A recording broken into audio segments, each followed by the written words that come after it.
Terima kasih untuk perkenalan yang luar biasa. My name is Loganatha. Nama saya Loganatha. I was born in Hindu family. Saya lahir di latar belakang keluarga Hindu sama.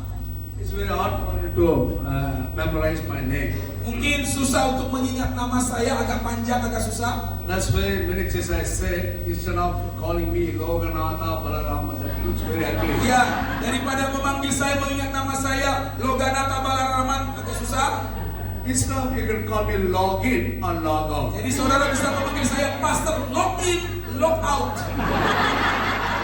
You can easily remember my name. Jadi saudara bisa ingat nama saya. Kan kalau mau komputer kan login kan? Nah, jadi login, nanti log out. Whenever getting into the mobile phone or computer, Iya. well, HP, komputer biasanya harus login ya. so remember me, Log is here. Jadi ingat saya, Pastor Login ada di sini.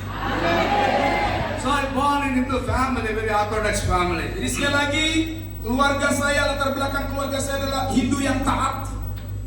But we are very devoted to gods. Dan kami yang sungguh-sungguh menyembah dewa atau Tuhan agama Hindu. At the age of 21, I was affected by cancer.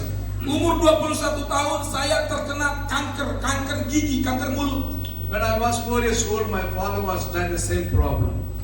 Waktu umur saya 4 tahun, ayah saya meninggal karena kanker itu, karena kanker gigi, karena kanker mulut itu. So when my father died, there is no good medicines or good medication, but he died. Jadi ketika ayah saya kena kanker itu, tidak ada yang bisa dilakukan, tidak ada pengobatan, akhirnya meninggal dunia. When I was 21, the same cancer was affected me. Jadi umur 21 tahun, kanker yang sama juga saya alami. The worms came up, they eaten of all my skins. Jadi ulat itu sudah mulai memakan kulit muka saya, jadi sudah berbau busuk, sudah banyak ulat. And slowly skins became dead every day. Dan akhirnya bertambah busuk, jadi jaringan saraf kulit itu sudah mati ya. It's so hard to open my mouth and close my mouth. Susah untuk berbicara, susah untuk buka mulut, tutup mulut. And it was slowly spreading towards spinal cord. Ya, jadi kalau makan atau minum keluar semuanya dari lubang itu, ya, dari lubang di muka itu yang kanker itu. The doctor said it's not possible to cure, you cannot survive. Dan dokter sudah memvonis tidak bisa sembuh, pasti mati. But he said you're going to die.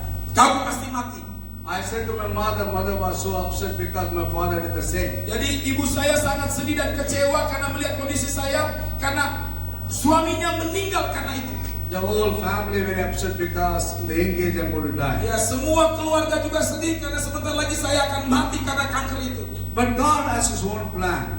Tapi Tuhan punya rancangan yang indah. One day, one man came to me, share the gospel. Satu hari seorang hamba Tuhan datang melayani saya, memberitakan Injil kepada saya. At suffering, he came to me, said, "Anyway, you're going to die. Waktu itu saya berkata, saya pasti mati. Why don't you try Jesus and die?" Dan dia berkata, kalau kamu mau mati, kenapa nggak kamu percaya Tuhan Yesus dulu? I said, "Okay, let me try Jesus." Lalu saya coba-coba. Saya katakan, oke, saya coba percaya Tuhanmu. And I said, "I don't know how to pray, and all you have to pray is He prayed for me." Tapi saya tidak tahu bagaimana berdoa kepada Tuhan itu. Akhirnya hamba Tuhan itu berdoa untuk saya. He prayed and went. Dia berdoa kepada saya ketika saya sedang terbaring sakit, kemudian dia pergi. Nothing happened to me. Tidak ada yang terjadi saat dia mendoakan saya. That night I slept. Tapi malam itu saya tidur. Before that, I remember what person said to me. Ketika saya sedang tertidur, mungkin dalam mimpi, saya merasakan mendengar ada orang yang berkata kepada saya. Just I sat and said, "If your Jesus is God, please come and heal me."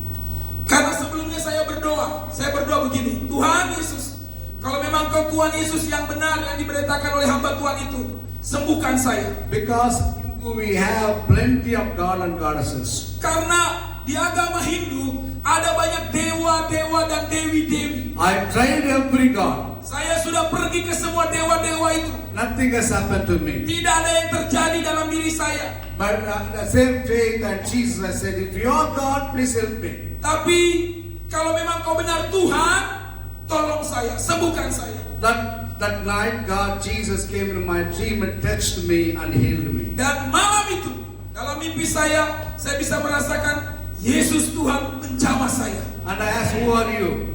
Dan saya bertanya, siapa kamu? He said, you called me, I came here. Dan dia menjawab, engkau yang memanggil saya dan saya datang. And he said, I am Jesus. Dan dia berkata, aku Yesus yang kau panggil If itu. you are not going to die, you are healed. Engkau tidak akan mati tapi kau akan sembuh.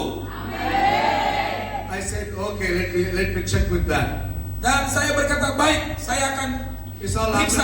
happened because of the dream in the sleep. Dan saya bisa merasakan itu dalam mimpi saya. Because of my Hindu, I don't have such a great faith and all. Ya tentunya saya beragama Hindu, saya tidak terlalu percaya pada awalnya dengan Tuhan itu. So next morning, I told my mother, my parents, Paginya saya bilang sama ibu saya tentang mimpi itu. they did not believe it. Ibu saya tidak percaya. I went to the doctor, I showed everything. Kemudian saya tetap pergi ke dokter dan dokter memeriksa saya. Doctor checked everything, so I was so astonished. Ketika dokter memeriksa kanker saya, dia sendiri terkejut. He checked very intensely, saw that worms are dying. Dia memeriksa semua ulat sudah mati. The skins are alive. Jaringan kulit di muka yang tadinya mati mulai hidup kembali. My giant bones are working properly now. Dan rahang yang tadinya sudah busuk semuanya mulai sembuh. And my face was so happy. Dan saya bisa merasakan wajah saya pun bahagia. Doctor asked me, what you did? Dokter heran bertanya-tanya, apa yang kamu lakukan? What medicine you have taken? Obat apa yang kau ambil? How did you heal like this? Bagaimana kau bisa mengalami kesembuhan yang seperti ini? I asked the doctor, really I healed? Dan saya bertanya, dokter, apakah saya sudah sembuh? Yes, you are perfectly all right. No more death for you. Ya, engkau sudah sembuh dan kau tidak akan mati. Hallelujah! That time I understand Jesus is alive. Saat itu saya menyadari Yesus Tuhan yang hidup yang menyembuhkan saya. I said all the gods are said and said Jesus is the only God in my life. Selama ini saya banyak menyembah Tuhan dan dewa, tapi hanya Tuhan Yesus yang hidup dan yang benar-benar Tuhan.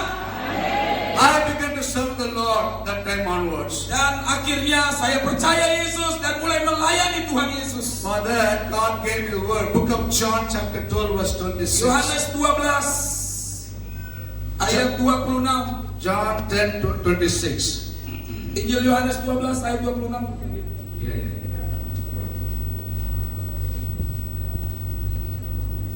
12:26. Whoever serves me must follow me, and wherever I am, my servant also will be. My Father will honor the one who serves me. Barang siapa melayani aku, mari kita baca sama-sama. 1, 2, 3. Barang siapa melayani aku, ia harus mengikut aku, dan di mana aku berada, di situ pun pelayanku akan berada. Barang siapa melayani aku, ia akan dihormati Bapa. Hallelujah! Haleluya. God spoke to me very clear these words. Tuhan dengan jelas memberikan firman ini kepada saya. I remove all tradition, or I left every Hinduism. I came to Saya tinggalkan hidup lama saya dan saya menerima hidup yang baru di dalam Tuhan. I decided to serve Lord. Saya memutuskan untuk melayani Tuhan. He called me for service. Dia memanggil saya untuk melayani Tuhan. I went to the Bible college. Saya masuk ke sekolah teologi. By God's grace, the principal gave me free of education. I finished my bachelor degree. Oleh karena kasih karunia Tuhan, saya menyelesaikan S1 teologi saya dengan sponsor gratis. And I finished my MPH and MD. Saya lanjutkan mendapatkan sponsor juga untuk magister teologi saya. By God's grace, God made me to go through the PhD program. Bahkan oleh kasih karunia Tuhan, saya juga bisa menyelesaikan dokter teologi saya, S1, S2, S3 saya. It's all because of Semua Jesus. karena kasih karunia Tuhan. In my family, no one go to the college. Dalam keluarga saya mulai dari opung, hanya saya yang tamat sarjana S1, S2, S3. In my family, after my death of my mother could not pass for education. Kenapa? Karena memang keluarga kami keluarga miskin. Setelah ayah meninggal, ibu sangat miskin, tidak mungkin menyolokkan saya sampai tinggi. But today what I am because of Jesus. Tapi saya ada sebagaimana saya ada hari ini karena Tuhan Yesus.